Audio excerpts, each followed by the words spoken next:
Okay, so this is my Career Connections project for Math 900.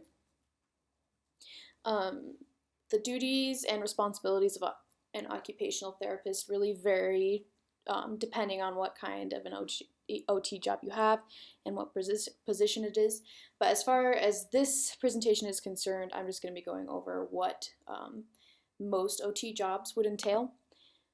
So OTs are responsible for helping people overcome problems that are related to physical, mental, or social disabilities.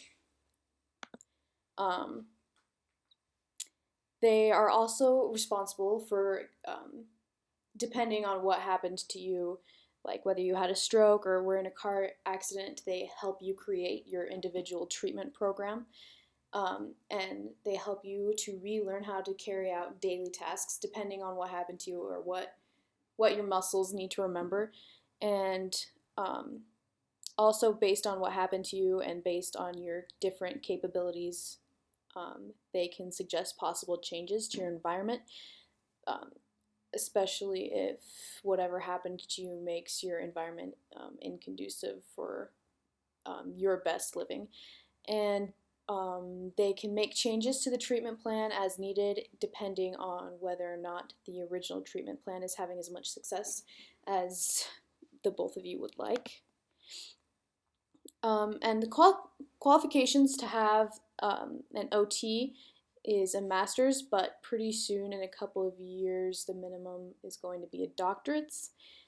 You also have to get a state license, and then you have to have 1 to 2 years of experience, and that just means you have to work under somebody who is already licensed and has multiple years of experience under their belts. You have to work under them for 1 to 2 years before you can continue.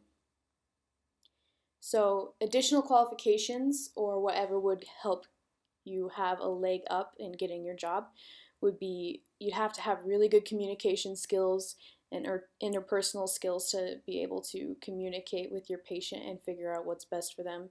And you have to have a lot of compassion and patience to be able to, because a lot of the stuff in this job just takes a lot of time, depending on what or who you're treating.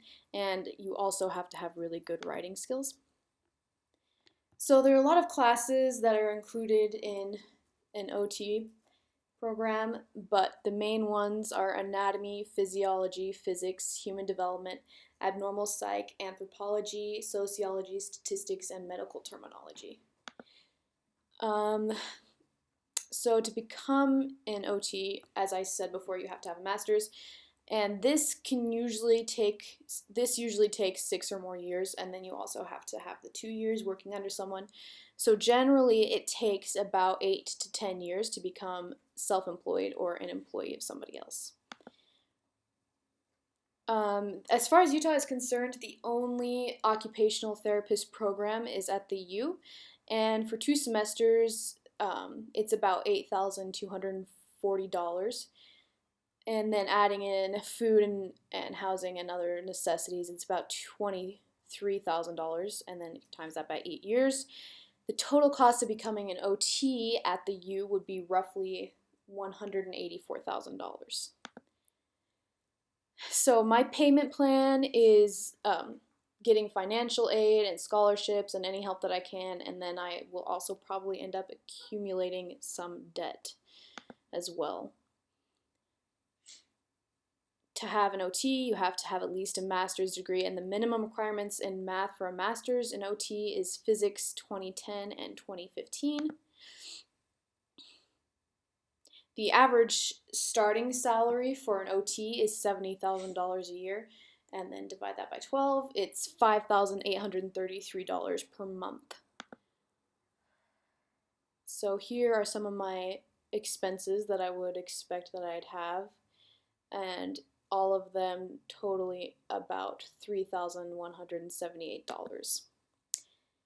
So with the extra income, I want to save as much as I can of it and invest some of it, and knowing myself, I will probably end up spending some of it on things that I do not need.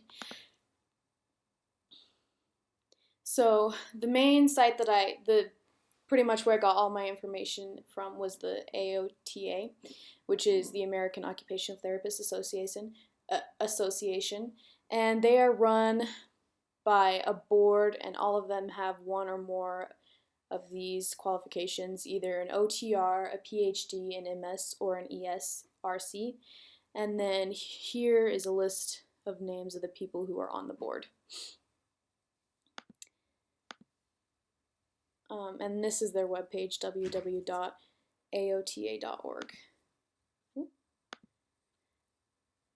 And then as far as the information for pay goes, I got it from PayScale, and they're composed of an executive team, a board of directors, as well as an economic advisors.